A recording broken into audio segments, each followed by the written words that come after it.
The next thing I'm going to show you is the options that you have. So to get to the options for kind of programming this light, you want to press the big button long press, and you'll see there are 4 options here. Mode, which we were just in, tells you kind of which mode the light is operating in.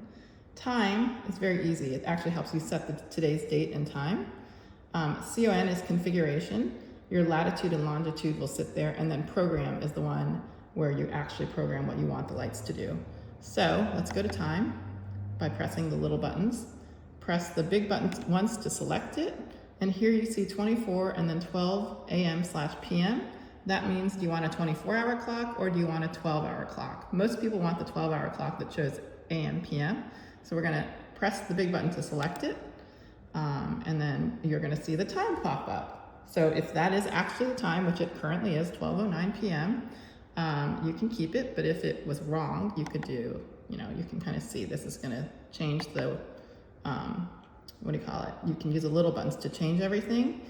Select, hit the big button to lock it in, and then you can use the little buttons again to change the time on it. I'm gonna keep 12:09, actually, that's exactly what time it is. I'll use the big button to select it, and then year 2021, that is correct. Press that to select it.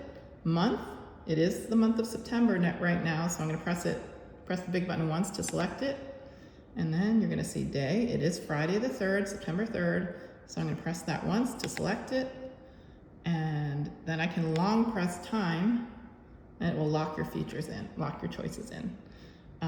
The next thing you wanna do is long press the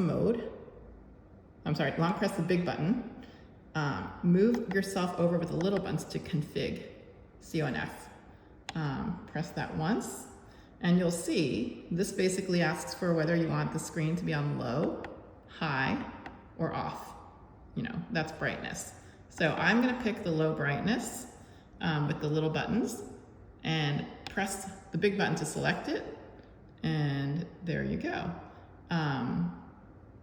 So this one is daylight savings. I don't actually know what the DL5 stands for, but I'm just gonna keep it on, press it to select it, and then latitude, I'm currently in Alameda, California, so the latitude is correct here. You can look it up, actually you should look it up before you do this. So the latitude is 37, press this to select it, and the longitude is -122. If you need to change the latitude or longitude, you use the little buttons, so you can see the numbers will change as I press them. But I'm gonna select -122. I'm gonna hit this big button to select it, and then I'm going to, I don't know what I know what ADJ is, but it's kind of like something we don't really need, so I'm gonna just press it to select it, and then long press the button to save it, okay? And now, again, we're back to the normal display, okay? Again, the clock means it's in automatic mode. It is currently 12:11 p.m. on a Friday, and we are working off of program. The next thing that will happen is anything that I set to program 1, off. Okay, so let's go to the programming.